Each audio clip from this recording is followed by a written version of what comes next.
My father ruined my 26th birthday by calling me a backup plan, but the real knife in my back was the $50,000 of debt he hid in my name.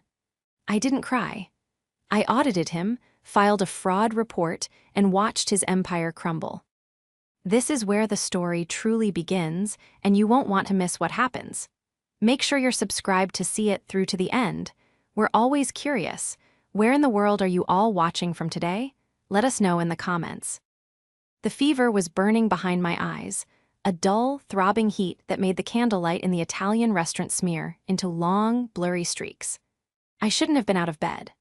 My doctor had been explicit about rest after the severe bout of pneumonia that had laid me low for the last 2 weeks, leaving my lungs feeling like they were stuffed with wet cotton and my energy reserves completely depleted. But it was my 26th birthday, and my father, Marcus, had insisted. He didn't take no for an answer, especially not when he had decided to play the role of the benevolent patriarch for the evening. "You can't spend your birthday in pajamas, Alina," he had said over the phone, his voice booming with that charismatic authority that usually made people crumble. "I've reserved the private table at Luca's. Just family. We need to celebrate you." So I was there, sitting on a plush leather chair that felt too hard against my aching joints, sipping water because even the smell of wine made my stomach churn. My brother, Lucas, was to my left, scrolling incessantly on his phone, looking bored. He was 2 years younger than me, but carried himself with the unearned confidence of a prince in waiting. And across from me sat Dad, looking every bit the successful real estate mogul he pretended to be, tan skin, a suit that cost more than my first car, and a smile that didn't quite reach his eyes. I was weak, physically and emotionally. The illness had stripped away my usual defenses. I just wanted to go home, curl up with my cat, and sleep for a week. But I stayed because I wanted to believe that, for once, this dinner was actually about me. "Attention, everyone," Dad announced, tapping a spoon against his wine glass. The sharp ting-ting-ting cut through the low hum of the restaurant. He stood up, buttoning his jacket. He loved an audience, even if it was just me, Lucas, and a passing waiter. "To Alina," he began, raising his glass of expensive Barolo. 26 years old. You know, when I look at my children, I see the future of our legacy." I managed a weak smile. My hand trembled slightly as I lifted my water glass. "Alina," he continued, his eyes glazing over me before settling admiringly on Lucas, "you are the steady one. The reliable one, you're safe. Like a good savings bond." My smile faltered. "And Lucas," he gestured to my brother, who didn't even look up from his screen, "Lucas is the risk-taker, the visionary, the star that burns bright. He's the one who's going to take the family name to the moon." Dad laughed, a hearty, performative sound. "Every kingdom needs a steward to manage the books while the king conquers, right? Alina, you are my perfect backup plan. If Lucas's ventures hit a snag, I always know you're there to pick up the pieces." To the backup plan. The air left my lungs, and it wasn't the pneumonia this time. The backup plan. "To the backup plan," Lucas muttered, finally smirking as he clinked his glass against Dad's. I sat frozen. The heat in my face shifted from fever to pure humiliation. I was a forensic accountant. I had graduated top of my class. I worked for one of the city's most prestigious firms investigating complex financial crimes. And to him, I was just the safety net for when his golden child fell off the tightrope. "Thanks, Dad," I whispered, my voice raspy and small. "Oh, lighten up, Ellie," he waved a hand dismissively, sitting back down. "It's a compliment. Stability is useful." My phone buzzed violently against the table's surface, startling me. I grabbed it, eager for a distraction, perhaps a birthday text from my best friend Sarah. It wasn't a text. It was an urgent security alert from my bank's credit monitoring app. Alert: new credit line opened. Institution: Venn Capital. Limit: $50,000. Status: approved.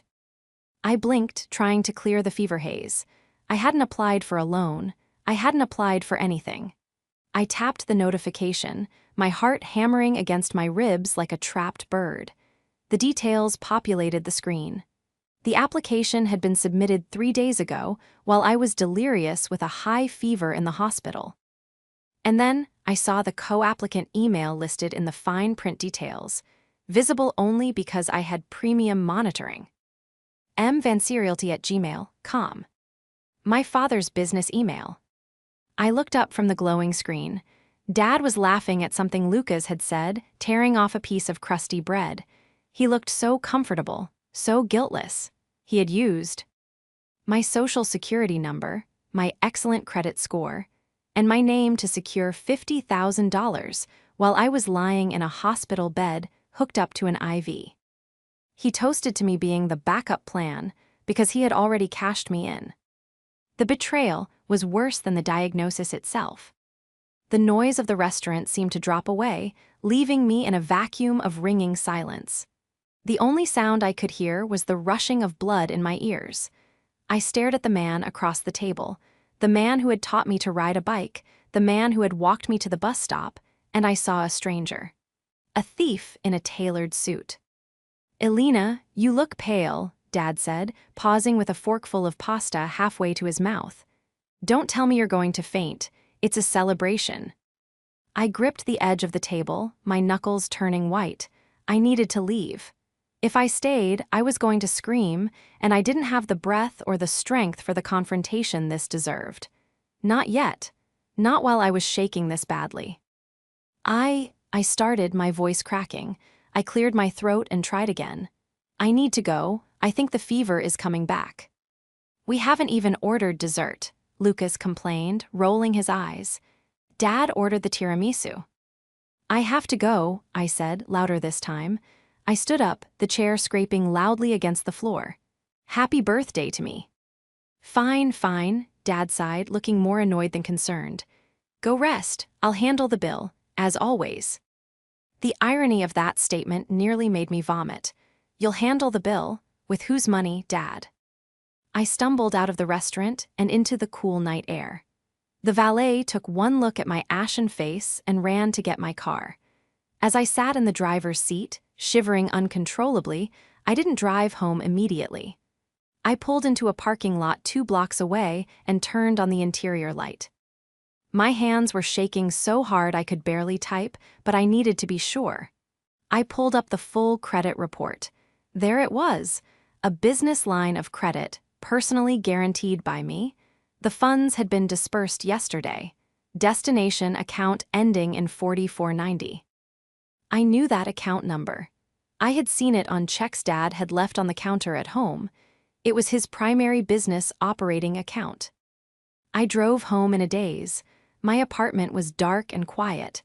I collapsed onto the sofa, still in my coat, and just stared at the ceiling. The physical pain of the pneumonia was now a dull background noise compared to the sharp, twisting agony in my chest.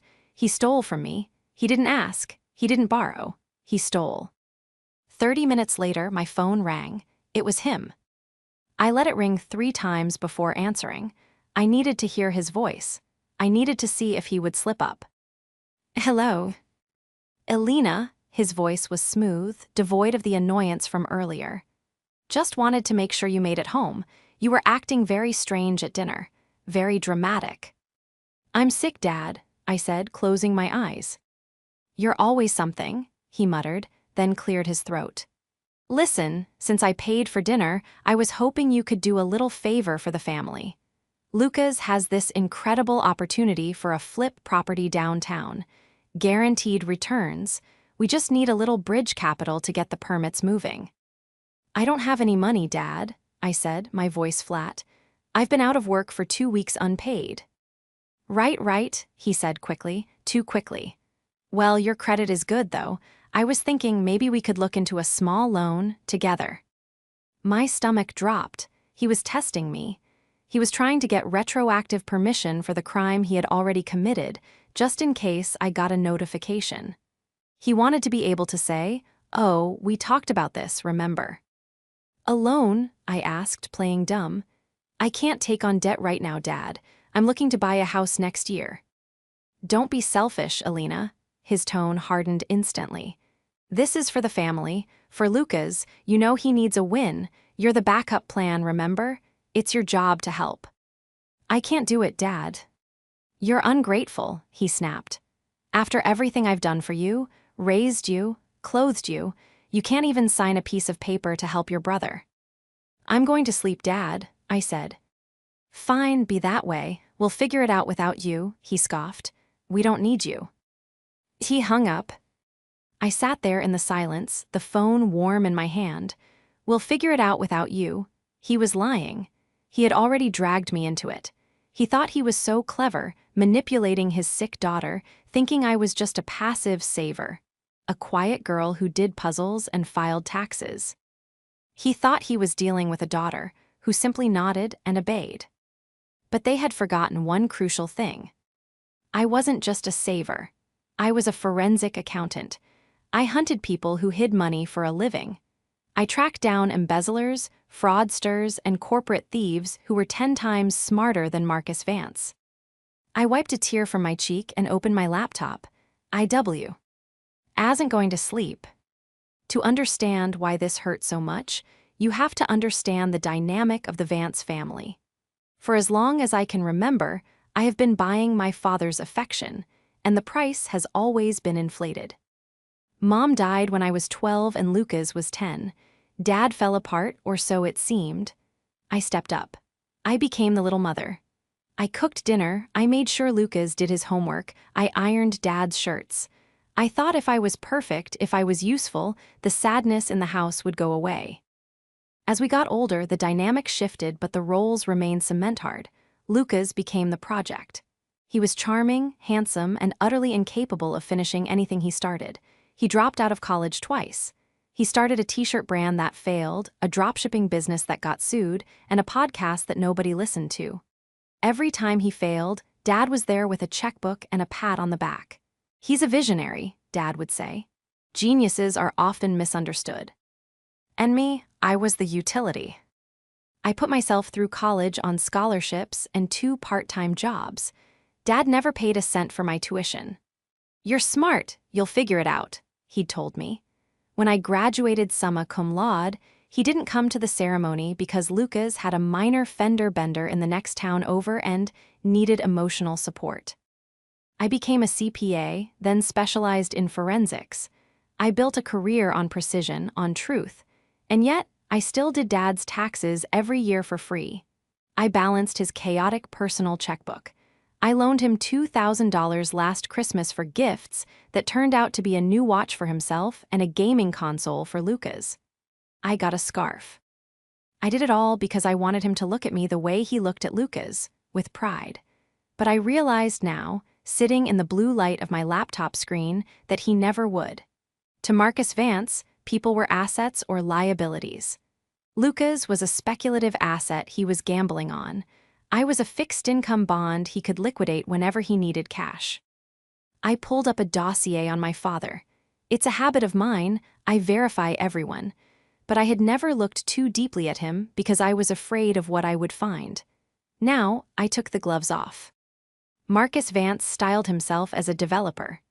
In reality, he was a middleman who sold options on land he didn't own. He wore Italian suits but drove a leased Mercedes that was 3 months behind on payments. He was all surface, no depth, a shark with veneers. The $50,000 he had stolen in my name wasn't for a bridge loan. I traced the initial movement of funds. He had transferred the money from the Venn Capital credit line into his business account, and then immediately, within 10 minutes, wired it to a luxury car dealership in Miami. He hadn't invested in a property. He had bought Lucas a car. I stared at the screen, my breath catching in my throat. Lucas had wrecked his car 2 weeks ago. Dad had promised to fix it.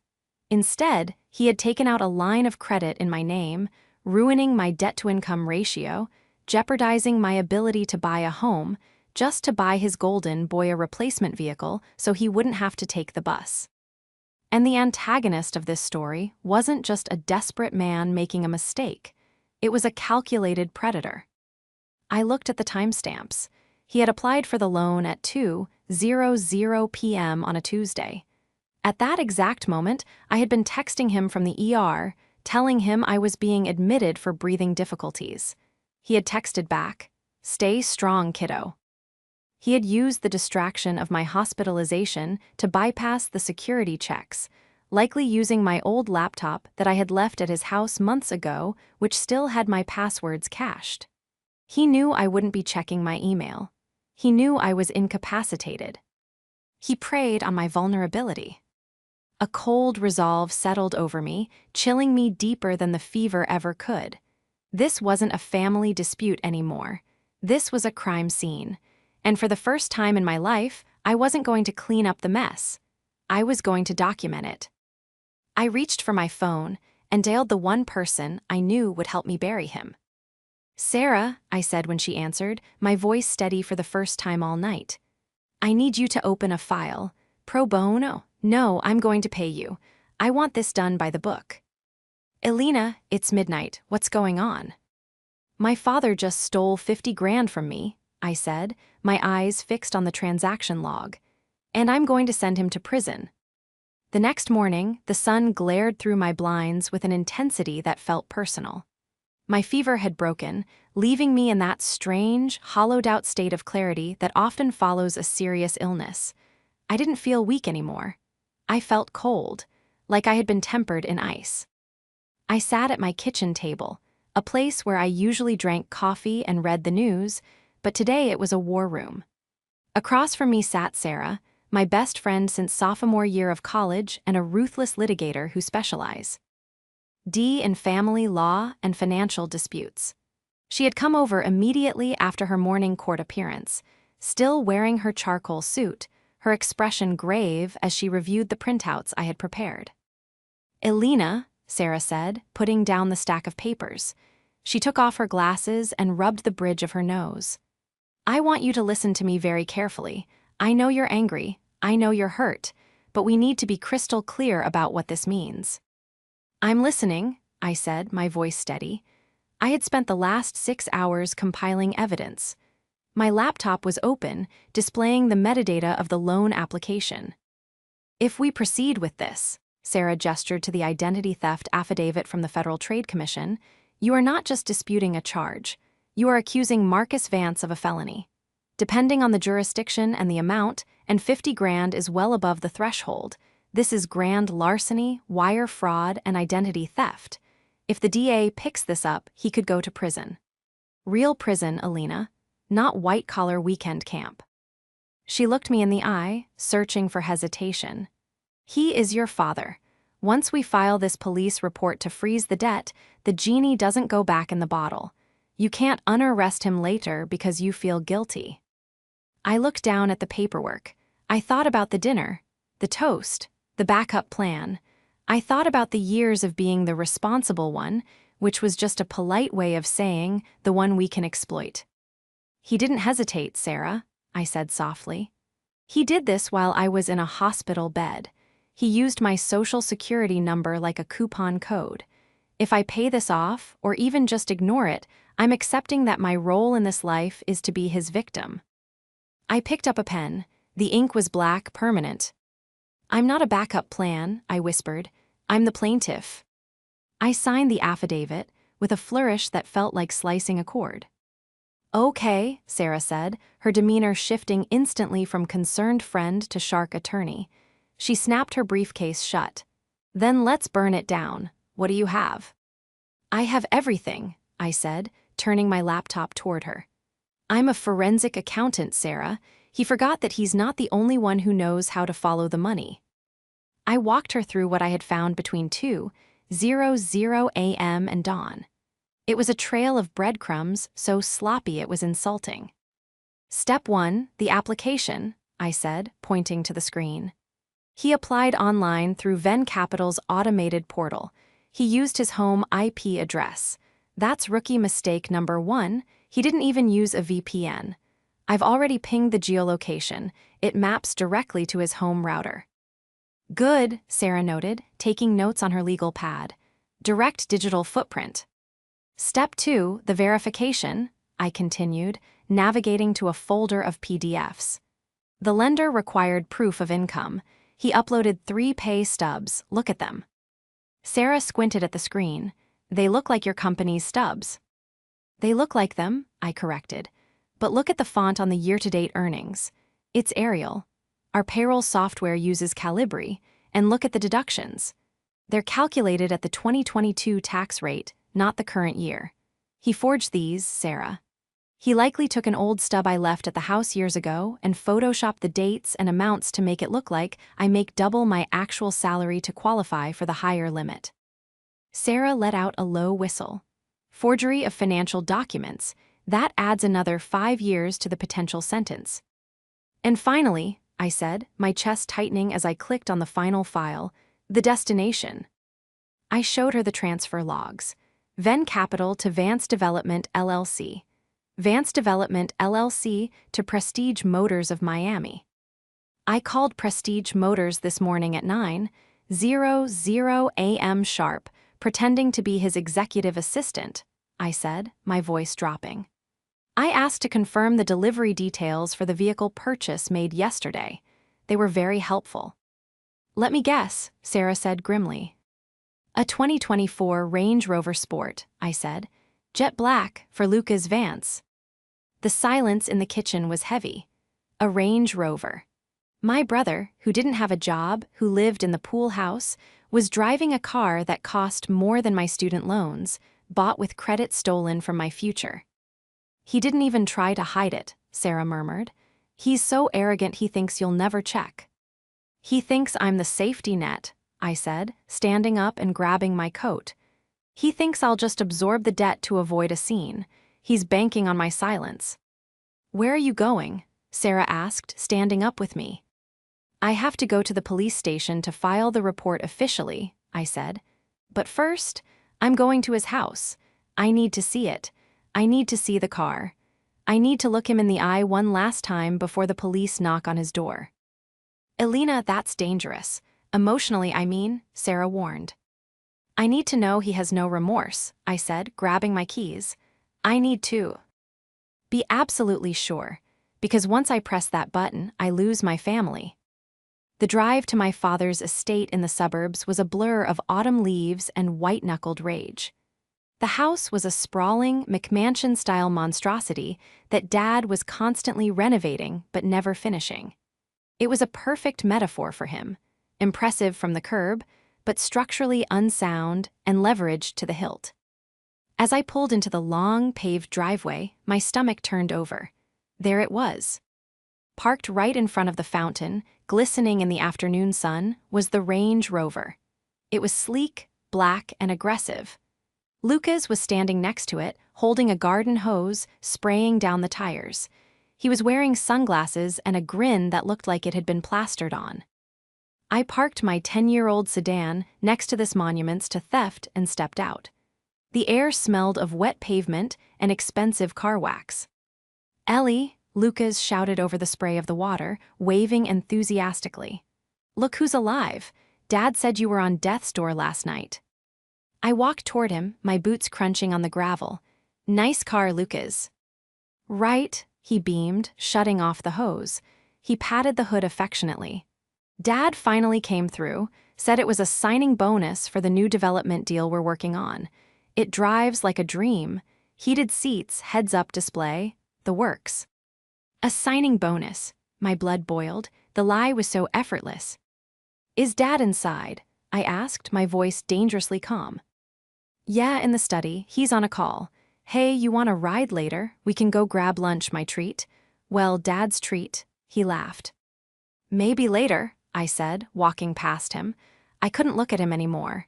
He was an accomplice, even if he was too stupid to realize it. Or maybe he knew. Maybe he didn't care where the money came from, as long as the keys ended up in his hand. I entered the house. It was quiet, save for the muffled sound of Dad's voice booming from his office down the hall. I walked toward the open door. Marcus was sitting behind his massive mahogany desk, feet propped up, phone pressed to his ear. He looked like the king of his domain. No, the liquidity is there, he was saying into the phone, laughing. I just moved some funds around. We're good to break ground next month. Trust me, Bill. When have I ever let you down? He looked up and saw me standing in the doorway. His expression shifted from business charm to mild surprise. He held up a finger to me, finished his call with a few more empty promises, and hung up. Elena, a surprise visit, he smiled, swinging his legs down. Feeling better, you look. Intense. I didn't sit down. I stood in the center of the Persian rug, clutching my purse. I saw the car, Dad. His smile didn't falter, but his eyes tightened just a fraction. Ah, yes. Lucas needed reliable transportation for the new project. You know how image is everything in this business.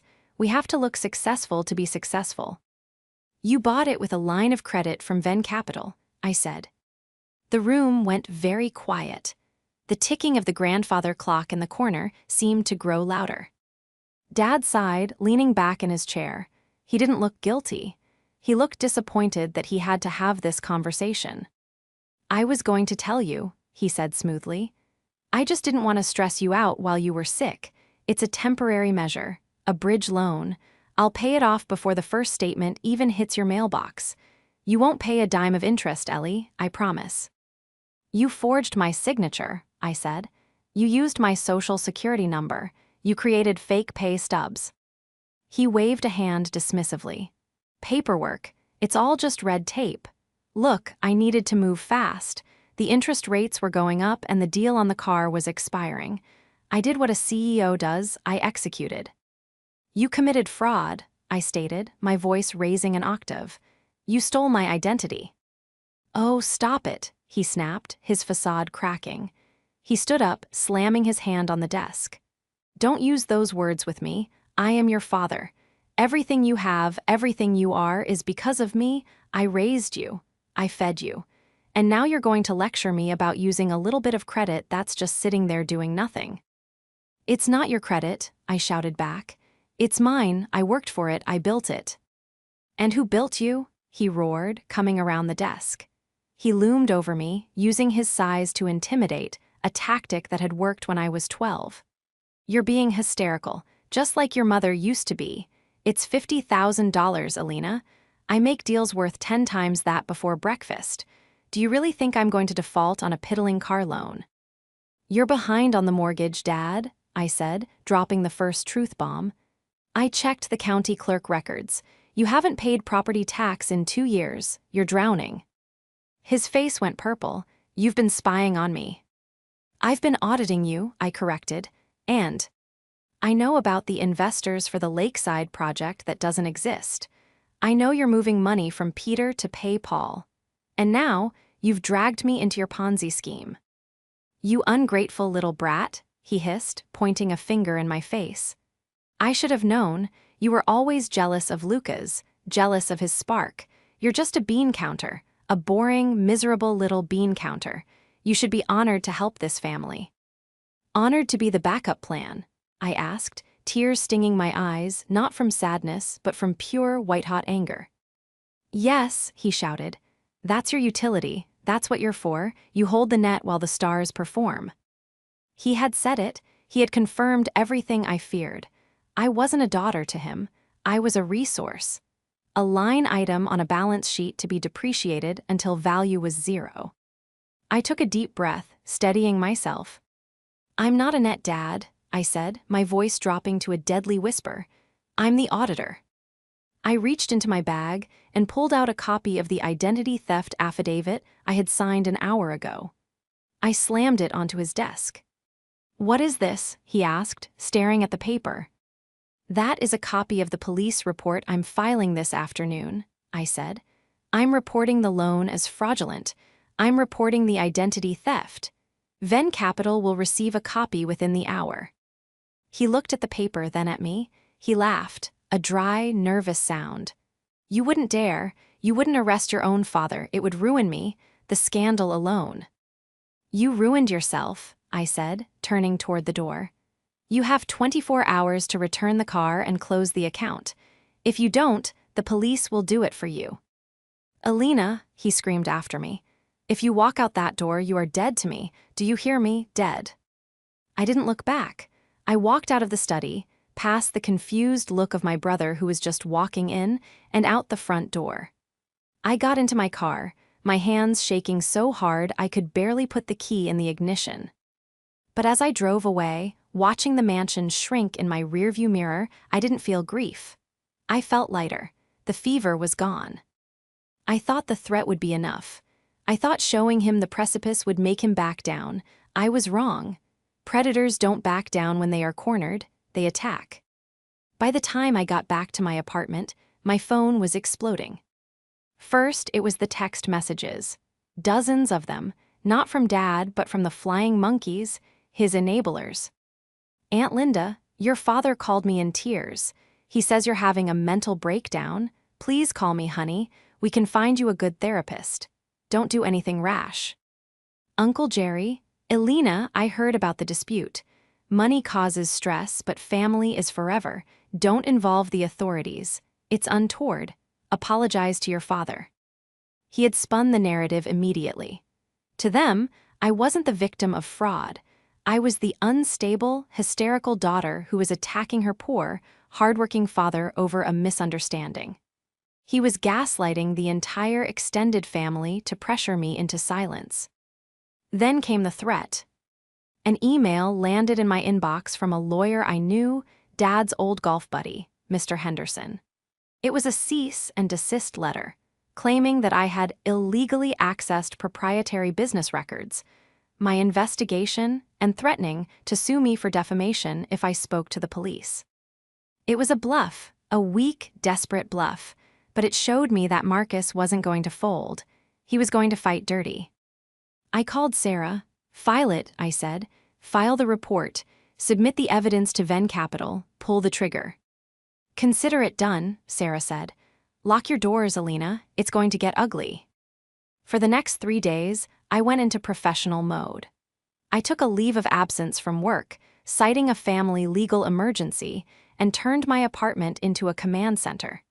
If he wanted to claim I was crazy, I was going to be the most documented, meticulous, crazy person he had ever met.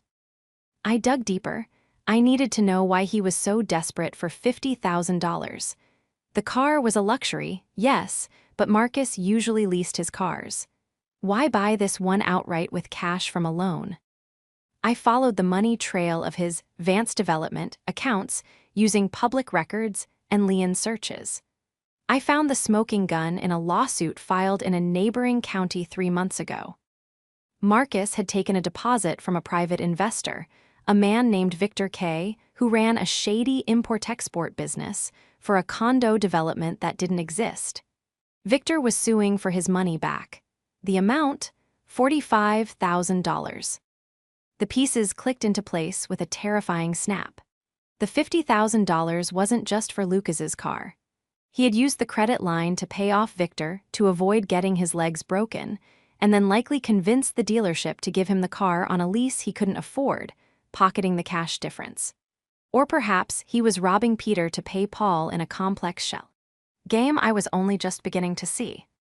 Wait, I looked closer at the transfer to the dealership. It was for the full amount. He had bought the car. So where was Victor's money coming from? I checked Lucas's credit. I had his social security number from when I helped him with student loans years ago. My heart stopped. There was a second loan, a home equity line of credit on the family house, taken out in Lucas's name, co-signed by me. Another forgery. He hadn't just used me for the car. He had used my name to co-sign a high-risk loan for Lucas to pay off his dangerous debts. He was burning both of his children to keep himself warm. My phone rang. It wasn't family. It was Venn Capital's fraud department. "Ms. Vance, this is Detective Miller from the fraud unit. We received your affidavit and the supporting evidence from your attorney. We've frozen the account." "Thank you," I said, exhaling. However, the detective continued, "Given the amount and the interstate nature of the wire transfer to the dealership, this falls under federal jurisdiction. We are opening a criminal investigation. We need you to come down and give a formal statement. We also need to know, is the co-applicant, Marcus Vance, aware of this investigation?" "He is," I said. Okay, we are issuing a warrant for the seizure of the assets purchased with the fraudulent funds. That means the vehicle. Do it, I said. 2 hours later, the second confrontation happened, but not in person. I was at the police station, finishing my statement, when my phone began to vibrate violently on the metal table. Dad calling. I looked at Detective Miller, he nodded. Answer it, put it on speaker. I tapped the green button. What have you done? Dad's scream was so loud it distorted the speaker. He sounded like a wounded animal. The police are here, they are towing the car. In front of the neighbors, Alina, in front of everyone. I told you I would, I said calmly, glancing at the detective who was recording the call. You spiteful, jealous witch, he shrieked. Lucas is crying, you've humiliated him, they're treating me like a criminal. You are a criminal, Dad, I said. You forged my signature. And I know about the loan in Lucas's name too. I know about the co-signing. I gave that to the detective too. There was a strangled silence on the other end. Then, a voice I barely recognized, low, terrified, and venomous. You fix this, he hissed.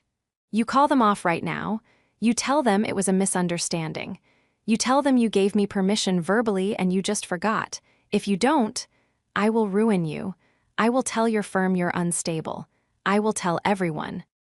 You have the right to remain silent, Marcus.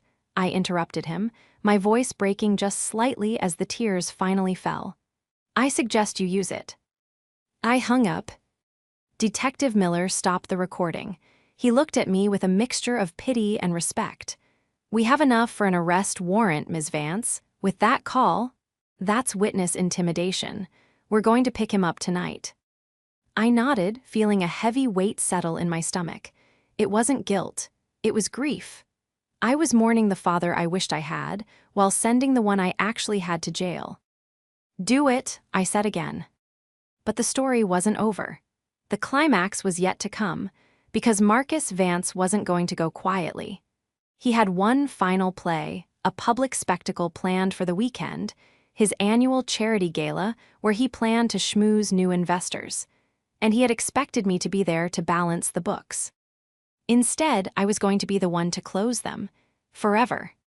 Most people would hide after being arrested for fraud. Most people would lock their doors, call a crisis PR team, and stay out of the public eye. But Marcus Vance was not most people. He was a narcissist, and for him, the show had to go on. He had made bail within 6 hours of being booked, likely by leveraging some last, hidden asset, or calling in a favor from a loan shark he hadn't burned yet. The very next evening was the Vance Foundation annual charity gala.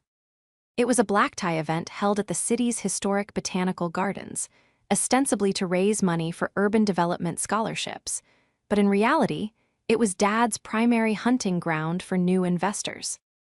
I hadn't planned on going. I wanted to be done. I wanted to wash my hands of the toxic sludge that was my family legacy. But then I got a text from Lucas. Lucas, he's doing the speech. He's telling everyone you're mentally ill. He's telling the investors that the police report was a prank by a disturbed daughter. You need to know. That was the spark. He wasn't just stealing my money anymore, he was stealing my reputation. He was destroying my professional credibility to save his own skin. If he painted me as mentally unstable, my testimony in court would be weakened, and my career as a forensic accountant, a job that relies entirely on trust and sanity, would be over. I put on my dress. It wasn't the pastel, modest thing Dad usually made me wear to these events to look like the good daughter. It was a sharp, structural black gown that looked like armor. I grabbed my clutch, which contained nothing but my phone and a USB drive. I arrived at the gardens just as the sun was setting. The event was in full swing. Waiters circulated with champagne, a string quartet played Mozart. The air was thick with the scent of jasmine and expensive perfume. I saw him immediately. Dad was holding court near the fountain, a glass of scotch in hand, looking remarkably composed for a man facing federal charges. He was surrounded by a cluster of wealthy local businessmen, his marks. Lucas stood off to the side, looking pale and shaken, wearing a tuxedo that seemed to hang off his frame. I walked straight toward them. The crowd parted. People whispered. They had heard the rumors. They wanted to see the disturbed daughter. "Elena," Dad called out when he saw me. His smile didn't waver, but his eyes went dead. "I didn't think you'd be well enough to join us. Everyone, this is my daughter. She's having a difficult time right now." The circle of men looked at me with pity. "I'm feeling much better, Marcus," I said, my voice projecting clearly over the music. I didn't call him Dad. "That's good," he said, stepping forward to block me from the group. "Why don't you go get a drink? Lucas, take your sister to the bar." "I'm not here for a drink," I said, holding my ground. "I'm here to correct the record." "Now, Elena," Dad's voice dropped to a warning growl. "Don't make a scene. You're embarrassing yourself." "You told them I was sick," I said, addressing the investors directly. "You told them the fraud investigation was a misunderstanding caused by my mental state." "It is," Dad laughed nervously, looking around. "She's been under a lot of stress. Hallucinations, even. It's tragic." "Is the arrest warrant a hallucination?" I asked. The chatter in the immediate vicinity stopped. The string quartet seemed to fade into the background. "There is no warrant," Dad shouted, losing his cool. "It was a clerical error, a mistake by the bank." "And the loan in Lucas's name?" I turned to my brother. "Lucas, did you know he took out a $100,000 home equity line on the lake house in your name? He forged your signature too, Lucas. He used you to pay off the gambling debts." Lucas looked up, his eyes wide. "What? No, the lake house is in a trust." "Not anymore," I said, pulling out my phone. I tapped the screen and cast the image to the large smart TV screen set up behind the bar, which had been cycling through photos of Dad's philanthropy. The screen flickered and then displayed the document. The notarized loan agreement. Lucas's signature, clearly forged in Dad's looping handwriting, and the disbursement log showing the money going to an offshore gambling site. The crowd gasped. It was irrefutable. It was up there in 4K resolution. "He didn't just steal from me," I said, turning back to the room.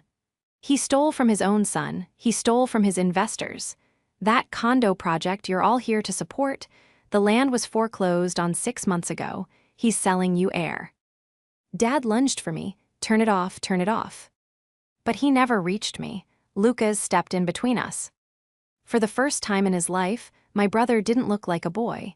He looked like a man who had just watched his idol shatter into a million jagged pieces. He put a hand on Dad's chest and shoved him back. Hard. "Don't touch her," Lucas said, his voice trembling with rage. "Is it true? Did you mortgage the lake house? That was Mom's house." "Lucas, listen to me," Dad pleaded, sweating now, the charm completely dissolved. "It's a liquidity play. I was going to pay it back next week. I just needed time." "You used us," Lucas whispered. "You called her the backup plan. What am I? The piggy bank." "You're ungrateful," Dad screamed, realizing he had lost the room. "Both of you, I built this family. I am the king." "You're a fraud, Marcus," I said quietly, "and the king is naked." Sirens wailed in the distance, getting louder. The police weren't done with him. I had called Detective Miller on the way over and told him about the violation of his bail conditions. Dad was trying to secure new fraudulent investments at the party. The flashing blue lights reflected off the botanical garden glass. The guests began to scatter, clutching their purses and their checkbooks, realizing they had almost been swindled.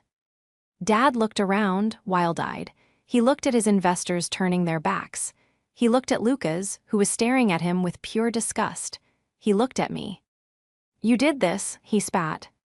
"No," I said, watching the officers march through the garden gate. "You did this. I just audited the books." The downfall of Marcus Vance was not a slow decline. It was a cliff dive. The arrest at the gala made the front paw. G of the local papers. The headline read, "Real estate mogul arrested for multi-million-dollar family fraud." Because I had been so meticulous with my evidence, the case was a slam dunk for the prosecution. They didn't even need to go to trial. Confronted with the forged pay stubs, the IP logs, the wire transfers, and the testimony of his own children, Marcus's lawyer advised him to take a plea deal. He pleaded guilty to 3 counts of wire fraud, 2 counts of aggravated identity theft, and 1 count of bank fraud. He was sentenced to 8 years in federal prison. I didn't go to the sentencing. I read about it in the transcript Sarah sent me. Apparently, he gave a speech asking for leniency, blaming his crimes on market pressures, and trying to provide for his family. The judge wasn't impressed. He called Dad's actions predatory and devoid of parental instinct. The aftermath was messy, as these things always are. The government seized everything. The mansion, the cars, including the Range Rover, the remaining furniture, and even his expensive watch collection were auctioned off to pay back the creditors. Lucas took it the hardest. He lost his illusion of a safety net. He was 24, broke, and homeless, with a credit score that had been torched by his own father. But the betrayal woke him up. 3 months after the sentencing, I was sitting in my new apartment, a modest place, but one I had bought with my own money, protected by locks and credit freezes that would rival Fort Knox. There was a knock at the door. It was Lucas. He looked different. He was working construction now, hauling drywall. His hands were rough, his face tan from the sun, not a tanning bed. He wasn't wearing designer clothes anymore. "Hey," he said, standing awkwardly in the hallway. I brought you this." He held out a check. It was for $500. "What is this?" I asked. "It's not much," he said, looking at his boots. "But I'm going to pay you back for the legal fees. I know you paid Sarah for everything. I'm going to pay my half. It might take me 5 years, but I'll do it." I looked at the check. It was wrinkled and written in cheap blue ink. It was the most valuable thing he had ever given me. "You don't have to," I said. "I do," he looked up, his eyes clear. "You saved me, Elle." He was going to bury me in debt, and I was too stupid to see it. I thought I was the special one, but I was just another mark. I stepped aside and opened the door. "Come in, Lucas. I just made coffee." We sat on my balcony, watching the city skyline. For the first time, we weren't competitors for a narcissist's attention. We were just siblings, survivors of a shipwreck, sitting on the shore. "He wrote to me," Lucas said after a while, "from prison." "Did he?" "Yeah, asked me to put money on his commissary account. Said the food is terrible." "What did you do?" I asked, sipping my coffee. Lucas smiled, a genuine, albeit tired smile. I wrote back. I told him I couldn't. I told him I'm saving up for a backup plan. I laughed and it felt good. It felt like oxygen. "Good for you," I said. "My credit is fixed. My name is clear. I still work as a forensic accountant, but now, when I see a case of elder abuse or family fraud, I fight a little harder. I dig a little deeper.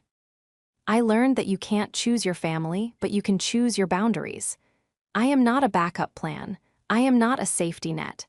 I am the architect of my own life, and for the first time in 26 years, the foundation is solid rock."